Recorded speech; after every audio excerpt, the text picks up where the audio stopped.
Hello everyone, welcome to GS Classroom. This is Priyanshu and today in this video I'm going to help you out with the line by line explanation of the poem Abu Ben Adam written by Lee Hunt. So my dear students, before starting the line wise explanation of the poem, I would like to discuss about the title of the poem, that is Abu Ben Adam. So now the question is, who is this Abu Ben Adam or what does it mean? So Abu Ben Adam is the name of a person who led a very peaceful and noble life. Okay, as he used to live according to the principles and teachings of Holy Quran, and he was the king of Balk. Okay, so remember all these things about Abu Ben Adam. ठीक है, Abu Ben Adam क्या था? तो वो एक saintly person था.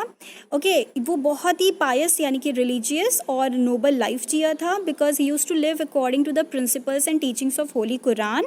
ठीक है, एंड वो मोस्ट इंपॉर्टेंट थिंग क्या थी कि he was the king of bulk and he was the leader of his tribe. ठीक है, ये चीज़ें याद रखिएगा इसके बारे में. तो अब यहाँ पे क्वेश्चन है कि इस पर्सन के नाम पे ही क्यों इस पोएम का टाइटल दिया गया है. जस्ट बिकॉज क्योंकि यहाँ पे जो पोएट है उसने नरेट किया है एक brief incident Abou Ben Adhem की लाइफ का. ठीक है, और क्यों किया है? So as to bring home the main idea of the poem. ठीक है, now let's see what is the main idea of the poem and what is the incident of Abu bin Adam's life. Okay, so now let's begin the explanation. Here in the very first stanza it is given Abu bin Adam may his tribe increase. Okay, so that means as soon as the poet, that is Lee Hunt, he takes the name of Abu bin Adam, he says may his tribe increase. Okay, that means he is wishing कि Abu bin Adam कि जैसा above Ben आदम है, मतलब कि वो बहुत ही selfless, बहुत ही humble, बहुत ही काइंड हार्टेड, बहुत ही जेनरस और हम कह सकते हैं पीस लविंग नेचर का पर्सन था. तो वो यहाँ पे पोएट क्या कहता है, जैसे उसका नाम लेता है तुरंत भगवान से विश करता है कि भगवान करे एबू बिन आदम जैसे लोग जो है वो इस दुनिया में और बढ़ें. ठीक है, इंक्रीज करें, so that they may make this world a better place to live. Okay, तो अब जैसे ही वो उसका नाम लेता है वो ऐसी विश करता है कि उसकी ट्राइब के लोग जो हैं वो और बढ़े. एंड देन यहाँ पे हमें वो डिस्क्राइब करता है उसकी लाइफ के एक इंसिडेंट को. वो बताता है अवोक one night from a deep dream of peace. ठीक है, कहता है कि एक रात को क्या होता है, एबू बिन आदम बहुत ही पीसफुली सो रहा होता है और अचानक से क्या होता है, उसकी आँख खुलती है और आँख खुलते ही वो कुछ देखता है अपने रूम में. ठीक है, सो इससे पहले कि मैं प्रोसीड करूँ, मैं ये मेंशन कर देना चाहती हूँ, ये क्लियर कर देना चाहती हूँ कि वो पीसफुली कैसे सो रहा था. तो एक्चुअली क्या होता है ना कि वो अपने लाइफ में, मतलब वो हमेशा क्या करता था, दिन रहते वो हमेशा लोगों का भला ही चाहता था. ठीक है, he was one of those person who always thought of the good of others and that is the reason he used to have a very peaceful sleep. Okay, सो इसीलिए क्या होता है कि वो अच्छे से सुकून से सो रहा होता है और फिर अचानक से जैसे ही उसकी आंख खुलती है वो क्या देखता है अपने रूम में, with in the moon light in his room making it rich and like a lily in Bloom an angel writing in a book of gold. Okay, अब यहाँ पे देखिए क्या होता है, वो देखता है कि उसके रूम में हर तरफ चारों तरफ क्या है, बहुत ही ज़्यादा ब्राइटनेस है, बहुत ही इल्यूमिनेटिंग और बहुत ही डैजलिंग लाइट है पूरे रूम में. ठीक है, just like the moon light. And उसमें वो क्या देखता है, वो और भी ज़्यादा ब्यूटीफुल कैसे हो जाता है जब वो ये देखता है कि उसके मतलब रूम में एक एंजल की प्रेजेंस है. ठीक है, तो यहाँ पे क्या होता है कि वो बताता है कि उसको डिस्क्राइब करता है, उसकी एंजल की ब्यूटी को डिस्क्राइब करता है, उसकी अपीयरेंस को डिस्क्राइब करता है. तो कैसे वो कंपेयर करके एक लिली फ्लावर से. ठीक, क्या कहता है, कहता है कि ऐसा लग रहा था जैसे कि कोई लिली फ्लावर जो है वो ब्लूम कर रहा हो, वो खिल रहा हो. ठीक है, सो यहाँ पे क्वेश्चन है कि लिली फ्लावर से ही क्यों वो कंपेयर करता है, जस्ट बिकॉज एंजल जो होता है वो वाइट आउटफिट में होता है पूरे. ठीक है, और लिली भी क्या होता है, एक ऐसा फ्लावर है जो वाइट कलर का होता है. तो कह रहा है कि जैसे जिस तरह से जब हम लिली फ्लावर को खिलते हुए देखते हैं, ब्लूम करते हुए देखते हैं, तो वो क्या होता है, वो बहुत ही ब्यूटिफुल लगता है. सो इन द सेम वे यहाँ पे जो वो एंजल था वो बहुत ही ब्यूटिफुल लग रहा था. ठीक है, सो वो बहुत ही फ्रेश, ब्यूटीफुल और वो बहुत ही ज़्यादा डैजलिंग और इल्यूमिनेटिंग लाइट के साथ वहाँ पे अपीयर किया था. ठीक, तो अगर आपसे क्वेश्चन पूछे कि वहाँ पे आप उसका रूम डिस्क्राइब करिए जब एंजल अपीयर किया था, तो आप मेंशन कर दीजिएगा कि the room was brightened up like a moonlit night. ठीक है, ऐसा लग रहा था बिल्कुल चांदनी रात का प्रकाश फैला हुआ है उसकी रात रूम में. एंड इतना ज़्यादा रेडियंस था उसके ब्राइटनेस में, ठीक है, कि ऐसा लग रहा था जैसे सब कुछ जो है वो फ्लावर की तरह क्या हो रहा है, वो ब्लूम कर रहा है। जिस तरह से एक जो लिली फ्लावर है वो पूरी तरीके से खिल जाता है, सो सब कुछ एकदम ब्राइटेंड हो जाता है, सो इन द सेम वे वो भी बहुत ही ज़्यादा ब्राइट लग रहा था उसका रूम, ठीक है। And the angel held a golden book. अब यहाँ पे क्या है, देखो अब यहाँ पे बता रहे हैं कि an angel writing in a book of gold, तो यानी कि उस एंजल के हाथ में क्या थी, एक बहुत ही ब्यूटीफुल गोल्डन बुक थी जिसमें वो कुछ लिख रहा था, ठीक। And all this made the room very colourful and rich, ठीक है, यही सब चीज़ें जो थी वो कलरफुल और रिच बना रही थी पूरे रूम को। Now let's see what is there next, what he was writing in the book of gold। so पहली चीज़ तो book of gold क्या है ये हम आपको मेंशन कर देते हैं। तो book of gold ये वो डिवाइन बुक है जिसमें रिकॉर्ड होता है उन लोगों का जो लोग भगवान को लव करते हैं, ठीक है। प्लस अब यहाँ पे क्या है, इसका सिग्निफिकेंस अगर आपसे पूछा जाए इंपॉर्टेंस बुक ऑफ गोल्ड का, तो वो ये है कि इसमें सिर्फ उन लोगों के नाम नहीं है जो लोग गॉड को लव करते हैं, इनफैक्ट उन लोगों के भी नाम है इसमें जो लोग गॉड के साथ साथ गॉड के बनाए हुए लोगों को भी लव करते हैं, यानी कि उन हमारे आसपास के फेलो बींग्स को, ठीक है, भगवान के बनाए हुए क्रिएचर्स को जो लोग लव करते हैं उनकी हेल्प करते हैं, ठीक है। तो उनको उनके नाम भी इसी सेम बुक में है, ठीक है, उनका रिकॉर्ड, उनकी लिस्ट। नाउ लेट्स सी वो क्या लिख रहा था इस बुक ऑफ गोल्ड में, दिया है exceeding peace had made Ben Adhem bold and to the presence in the room he said what writest thou. Okay, see now what happens that, अब बता रहे हैं कि जो एंजल का प्रेजेंस था उस रूम में, उसकी वजह से क्या हो रहा था कि रूम में पीस जो था, सुकून, वो बहुत ज़्यादा एक्सीड कर रहा था उस एंजल के प्रेजेंस की वजह से।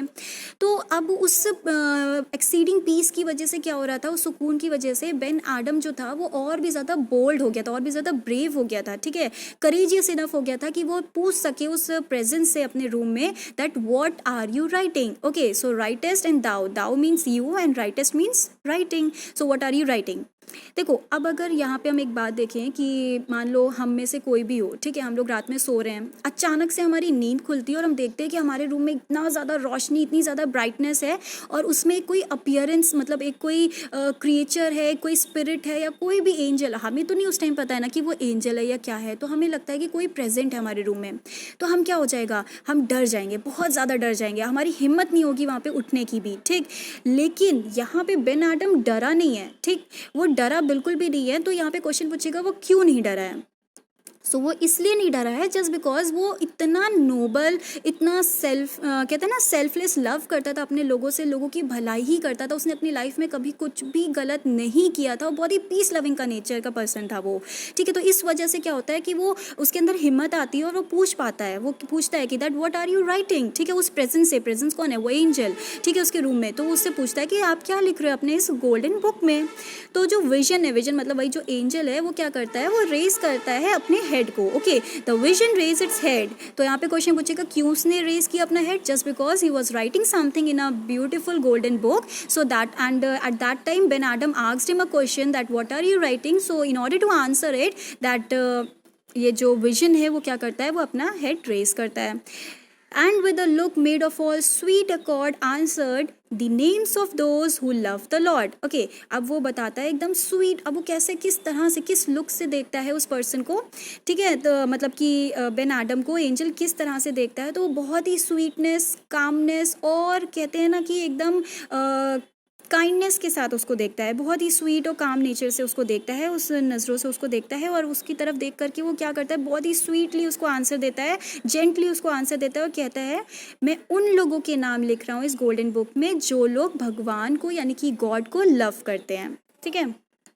Then and is mind one said Abu। Okay, now Abu Ben Adam is asking to the angel after listening this that वो उन लोगों के नाम लिख रहा है इस गोल्डन बुक में जो लोग गॉड को लव करते हैं, तो पूछता है क्या मेरा नाम लिखा है उस बुक में आपने, जिसमें आपने उन लोगों के नाम लिखे हैं जो लोग गॉड को लव करते हैं। Nay, not so, replied the angel। Okay, so angel replies that no, I have not written yet, okay, your name। Then Abu Ben Adam spoke more low। Okay, अब यहाँ पे more low का meaning क्या है, actually यहाँ पे Abu Ben Adam क्या होता है, वो थोड़ा सा कहते हैं ना कि एकदम शॉक्ड हो जाता है, ठीक ठीक है। शॉक्ड क्यों हो जाता है, मतलब जस्ट बिकॉज उसको उम्मीद थी, he expected, he hope that his name will be would also be would be written in the same list जहाँ पे उन लोगों के नाम लिखे हैं जो लोग गॉड से लव करते हैं। तो जब उसको पता चलता है कि उसका नाम नहीं लिखा है उस लिस्ट में, ठीक है, तो वो एकदम से Abou Ben Adhem he was a bit taken aback. Okay, taken aback मतलब वो एकदम से स्टन्ड हो जाता है, ठीक है, एकदम से शॉक्ड हो जाता है इस बात से, लेकिन फिर भी वो डिप्रेस नहीं होता है, डिसअपॉइंट नहीं होता है। इनफैक्ट वो क्या करता है, वो रिक्वेस्ट करता है उसको, ठीक है, बहुत ही चीयरफुली, वो चीयरफुल टोन में क्या करता है, उसको रिक्वेस्ट करता है एंजल को, कहता है I pray thee then write me as one that loves his fellow man. Okay, कहता है मैं आपसे रिक्वेस्ट करता हूँ, दी मीन्स यू, ठीक है, देन मतलब तब, तो फिर मैं आपसे तब रिक्वेस्ट करता हूँ कि आप मेरा भी नाम उसी सेम लिस्ट में लिख दो जिसमें आपने उन लोगों के नाम लिखे हैं जो लोग गॉड को लव करते हैं, just for the sake I love my fellow beings, ठीक है, क्योंकि मैं अपने फेलो बींग्स में अपने आसपास के लोगों को इतना लव करता हूँ, तो उसकी वजह से मैं चाहता हूँ कि आप क्या करिए, आप मेरा नाम भी उसी लिस्ट में लिख दीजिए, ठीक है। सो अब क्या होता है, let's see. The angel wrote and vanish, ठीक है, अब एंजल क्या करता है, उसकी रिक्वेस्ट एक्सेप्ट करता है, तो वो क्या करता है, उसका नाम लिख देता है सेम लिस्ट पे, एंड वो वहाँ से डिसअपियर कर जाता है, ठीक है, वहाँ से वैनिश कर जाता है। सो नेक्स्ट नाइट क्या होता है, the next night it came again with a great wakening light, ठीक है, अब अगली रात को क्या होता है कि वो और भी ज़्यादा ग्रेट वेकनिंग लाइट के साथ रीअपियर करता है एंजल उसके रूम में बिन आदम के, ठीक है। सो यहाँ पे क्वेश्चन है कि what is the meaning of this great wakening light, इसका इफेक्ट क्या होता है। तो एक्चुअली क्या है ना, देखो ये वो लाइट है जो बहुत ही ज़्यादा पावरफुल या ल्यूमिनियस है, ठीक है, और ये क्या करती है, पूरे वर्ल्ड को जगा सकती है, ठीक है, जगाती है। तो वेकनिंग का जैसे सिंपल मीनिंग क्या होता है, जब हम अपने कंप्लीट कॉन्शियसनेस में आ जाते हैं, हमारे मतलब सारे सेंसेस जो होते हैं वो जग जाते हैं। तो अबू बिन आदम भी जो होता है ना, जब ये रीअपियर करता है विजन एंजल, तो क्या होता है कि वो भी ये सेम स्टेट को क्या करता है, एक्सपीरियंस करता है, ठीक है, और उसको भगवान के आसपास होने का, उनके बारे में अवेयर होता है, ठीक है, उसको एहसास होता है कि भगवान भी यहाँ पे कहीं आसपास ही हैं। सो ये बेसिकली ग्रेट वेकनिंग लाइट का मीनिंग यही हो गया। And then what happened that angel ने क्या दिखाया, and showed the names to whom love of God had blessed, ठीक है, अब वो आकर के उन लोगों के नाम दिखाता है बिन आदम को जिनको भगवान की ब्लेसिंग्स मिल जाती हैं, ठीक है। एंड लो मीन्स यहाँ पे ये वर्ड जो है वो इसलिए यूज़ किया है पोएट ने, सो दैट वो हमारी अटेंशन को गेन कर सकें, ठीक है। अब वो क्या करता है, कहता है Ben Adhem's name led all the rest. Okay see, अब बेन आडम का नेम कहाँ पे था, तो उस लिस्ट के टॉप ऑफ द लिस्ट था, ठीक है, at the top of the list उसका नाम था, किस लिस्ट में, जिनको भगवान की ब्लेसिंग्स मिल गई हैं।